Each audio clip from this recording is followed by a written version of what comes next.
Bonjour tout le monde, ici Germain Goyer du Guide de l'Auto. Aujourd'hui, on met nez à nez deux voitures, une Mazda Miata 1991 et une Mazda MX-5 2021, et on se pose une seule question.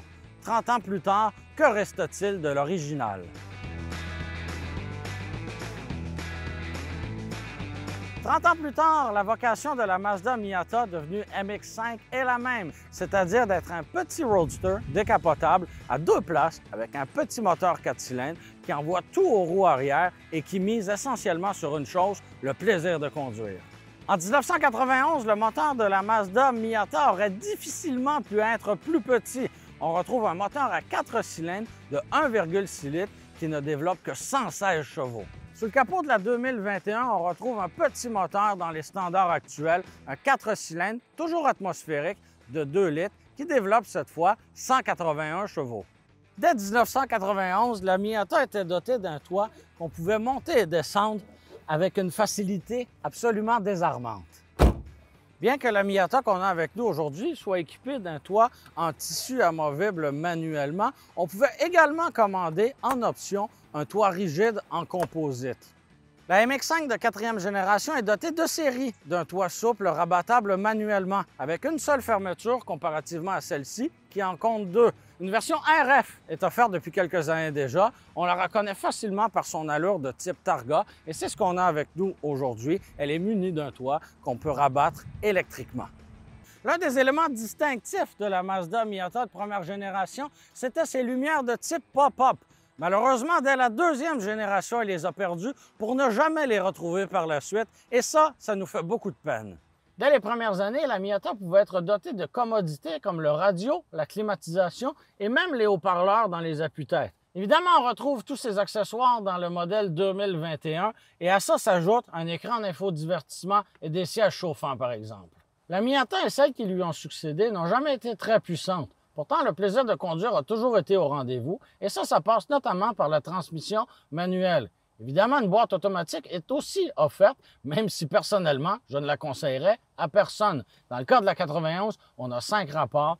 Dans celle-ci, un rapport supplémentaire pour un total de 6. Au cours des premières années de production de la Miata, elle n'était pas dotée de coussins gonflables sur le marché canadien. Évidemment, 30 ans plus tard, on en retrouve dans les modèles actuels, mais on a réussi à conserver la même forme arrondie au centre du volant avec les 3 branches traditionnelles. Dans une auto aussi petite, il ne faut pas s'attendre à une tonne de rangement.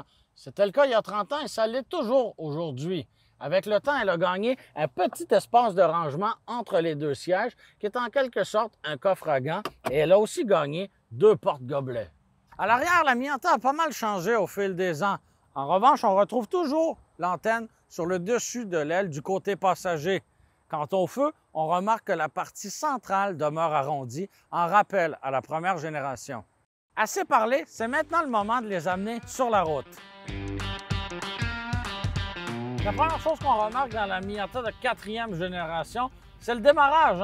Donc, on n'a pas de clé physique, c'est littéralement un bouton qui sert au démarrage.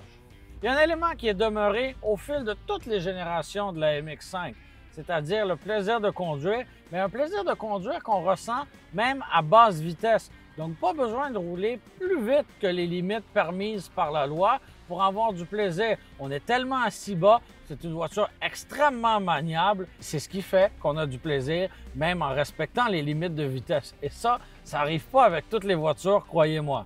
On le disait un peu plus tôt, un des incontournables avec la MX-5, c'est la boîte manuelle. On ne va pas très vite à son volant, mais on a beaucoup de plaisir à changer les rapports. Avec une répartition des masses qui est quasi parfaite, laissez-moi vous dire qu'en virage, la MX-5 est une voiture absolument exceptionnelle. Un des éléments qu'on apprécie avec la MX-5, c'est sa position de conduite. On est assis très bas dans des sièges qui enveloppent bien et ça, franchement, on apprécie ça énormément. Évidemment, lorsque le toit est en place, le dégagement pour la tête n'est pas ce qu'il y a de plus optimal, mais bon, on peut vivre avec ça parce que la MX-5, ça se conduit le toit baissé. Au volant d'une Miata de première génération, c'est une expérience combinée qu'on vit. Autrement dit, on vit une expérience moderne comparativement aux anciens roadsters anglais, mais on vit une expérience vintage comparativement à la MX-5 plus moderne.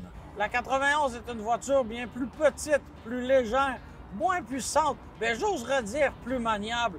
Et franchement, moi j'ai un énorme coup de cœur pour cette voiture-là. Et quand on la conduit, c'est difficile de ne pas avoir le sourire aux lèvres quand on voit les phares escamotables qui sont en place. Évidemment, pour maximiser le plaisir à son volant, les rapports de la transmission sont très rapprochés. Je roule à 60 km/h, la 5e vitesse est enclenchée et le moteur tourne à 2000 tours minute. Imaginez. Malgré la puissance et la technologie de la 2021, rien ne pourra nous enlever le plaisir et la nostalgie de la 91.